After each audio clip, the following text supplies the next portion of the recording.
आप उन पर लाठी चलाते हैं, इससे ज़्यादा दुखद और कुछ नहीं हो सकता। एक तो आप रोज़गार नहीं दे पा रहे हैं, रोज़गार देने में आप सक्षम नहीं हैं। देखिए, हम लोगों ने बिना इस सोच के कि जनता दल यूनाइटेड किन सीटों पे लड़ रही है नहीं लड़ रही है, जहाँ पर लोक जनशक्ति पार्टी रामविलास का कैडर मजबूत है, जिन्होंने तैयारी की है, या जहाँ पर हम लोग के पास मजबूत साथी हैं और वो चुनाव लड़ना चाहते हैं, उन तमाम सीटों पर बिना इस बात का मद्देनज़र रखते हुए कि कहाँ से कौन सा दल चुनाव लड़ रहा है नहीं लड़ रहा है, उन तमाम सीटों पर जहाँ पर हम लोग की तैयारी मजबूत है, वहाँ पर हम लोग प्रत्याशी उतारें। एक तरफ जहां एमएलसी चुनाव को लेकर चर्चाएं हैं, वहीं दूसरी तरफ आज चिराग पासवान ने साफ कर दिया है कि अब वो भाजपा के खिलाफ चुनाव लड़ेंगे। आपको बता दें, एमएलसी चुनाव को लेकर चाचा पशुपति पारस को सीटें दी गई हैं, चिराग पासवान को नहीं दी गई हैं। अब इन सभी मामलों को लेकर एक बार फिर से चिराग पासवान ने साफ किया है।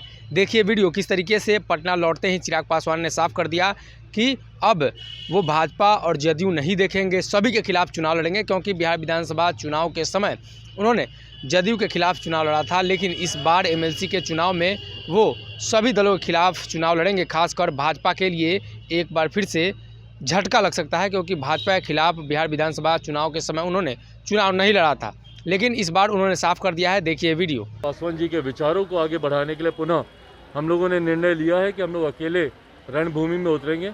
उम्मीद करता हूं कि पहले से बेहतर प्रदर्शन हम लोग करेंगे। आपकी रणनीति फिर 2020 वाली होगी, जेडीयू के खिलाफ सिर्फ अपने कैंडिडेट्स को उतारेंगे?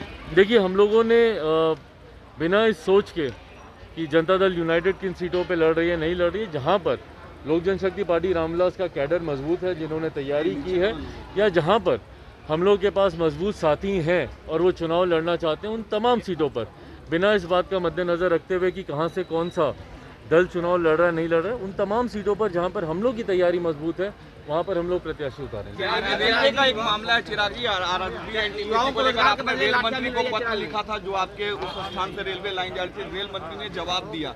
इस पर लगता है कि आपको कुछ करना चाहिए, क्योंकि बिहार के करोड़ों लाखों युवा इससे प्रभावित हो रहे हैं। भाई, जब कोई रोजगार मांगने जाता है, आप उन पर लाठी चलाते हैं, इससे ज़्यादा दुखद और कुछ नहीं हो सकता।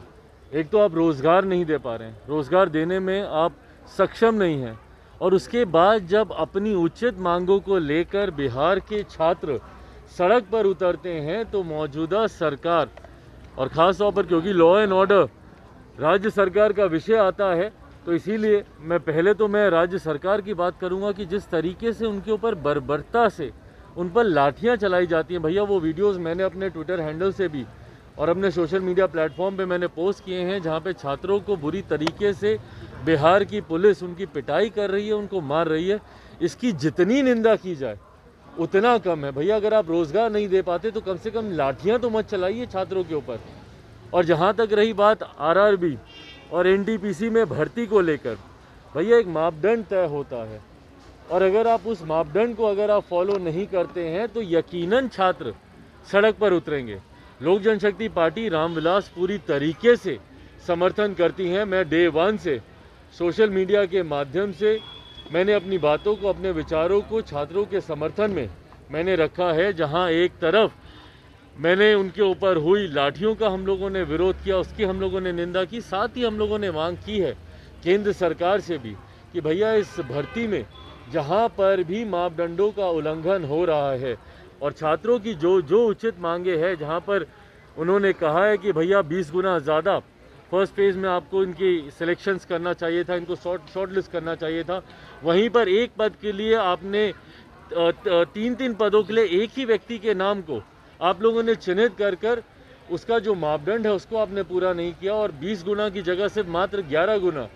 अगर ये वीडियो पसंद आई और वह बिहार के राजनीति और बिहारियत से सरोकार रखेनी, तो सब्सक्राइब बटन दबा के चैनल के सब्सक्राइब कर ली। ओजे एगो घंटी बा, ओकरा बटन दबा देला से कुल सटीक और मारक खबर रुआ मुफ्त में मिल जाई। अगर रुआ पत्रकारिता के हमनी के नया प्रयोग में सहयोग कर चाहतानी तो ज्वाइन बटन दबा दी। पेटीएम नंबर नोट कर ली 9386816700। धन्यवाद।